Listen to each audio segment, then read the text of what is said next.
جو فائلیں وغیرہ ہوتی ہیں ان کو محفوظ یعنی دیوانی مقدمات مالی حقوق اور معاملات کے متعلق جو مقدمات ہوتے ہیں۔ لیکن جلد ہی طبیعت اچٹ ہو گئی، اچٹ ہو جانا، تنگ ہو جانا، دل بھر جانا۔ سرسائے سے ملاقات کے بعد وہ علی گڑھ میں پروفیسر مقرر ہوئے۔ سرسائے سے ملاقات ہوئی اور پھر ان کے قائم کردہ کالج علی گڑھ میں بطور پروفیسر کام کرنے لگے۔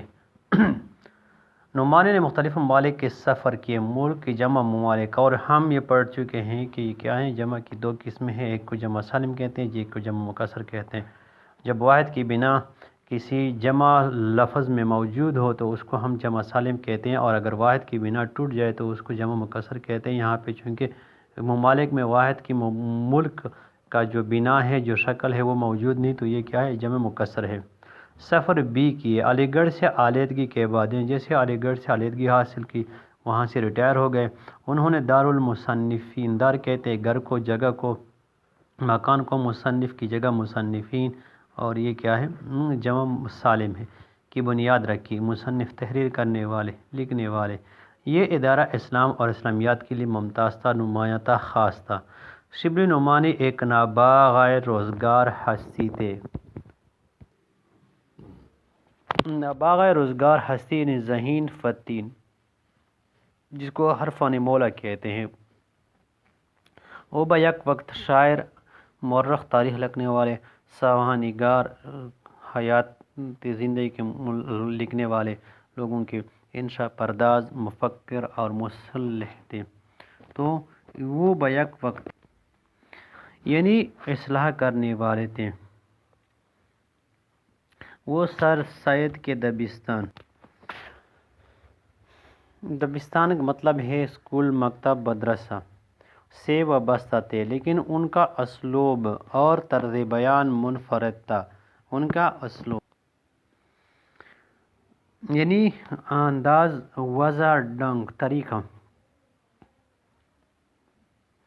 منفرد تھا، یعنی الگ تھا۔ وہ اپنی تحریر میں تشبیہ دینا، کسی چیز کو کسی چیز کی مانند قرار دینا، ایک چیز کو دوسری چیز کی مانند قرار دینا، اور استعارہ اس چیز کو ہو وہی کہنا۔ جیسے ہم کہتے ہیں کہ کیا ہے، فلانا چاند ہے، تو یہ استعارہ ہے، اور فلانا چاند کی طرح خوبصورت ہے، یہ تشبیہ ہے، بخوبی استعمال کرتے تھے۔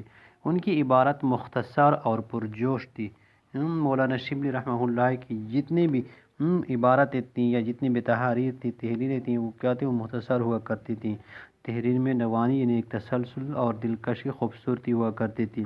وہ اپنے بات کو منطقی دلائل، بالکل آخری دلائل سے، منطق کی دلائل سے، عقلی دلائل سے اور عقلی دلائل سے ثابت کرتے تھے۔ تو ان کو اردو کا پہلا مورخ ہونے کا اعزاز بھی حاصل ہے۔ انہیں یہ شرف حاصل ہے کہ وہ آپ کو جو ہے نا، مولانا شبلی نعمانی رحمہ اللہ اردو کے پہلے جو ہیں وہ مورخ کہلاتے ہیں۔ ان کی تاریخ نگاری کی بنیاد تحقیق اور سند پر ہے۔ سند یعنی کسی بات کی وضاحت، ڈگری۔ آپ ایسی کوئی تحریر نہیں لکھتے تھے جس کی اس کے پاس کوئی وضاحت یا کوئی ڈگری نہ ہوتی تھی، یعنی ہر واقعے کی، ہر چیز کی ان کے پاس ایک مکمل دلیل ہوتی تھی۔ ان کا سب سے بڑا کارنامہ سیرت النبی صلی اللہ علیہ وسلم ہے۔ تو یہاں پہ ہم نے پڑھا ہے کہ ان کی تصانیف کے بارے میں، اگرچہ وہ اس تصنیف کو اپنی زندگی میں مکمل نہ کر سکے، اور ان کی وفات کے بعد ان کے ہونہار، قابل، لائق شاگرد سید سلیمان ندوی نے اس کی تکمیل کی، لیکن آپ کی وفات کے بعد آپ کے قابل، ہونہار، لائق طالب علم سید سلیمان ندوی نے اس کتاب کی تصنیف مکمل کر لی اور اسے مکمل کر لیا۔ تو آج چونکہ ہماری ابتدائی کلاس تھی اور اس کو ہم تعارفی کلاس کہتے ہیں۔ انشاءاللہ آگے سبق جو ہے وہ انشاءاللہ ہم اس کا جو ہے نا وہ آغاز کریں گے کہ جدید طرز تعلیم، اور اس سبق کا کیا عنوان ہے اور کس بنیاد پر یہ سبق لکھا گیا ہے، اس کی پھر مشکل الفاظ مانی، اس کے بعد اس کی جو سیاق و سباق ہیں، پھر آگے اس کی مشق آئے گی انشاءاللہ، وہ بھی حل کریں گے۔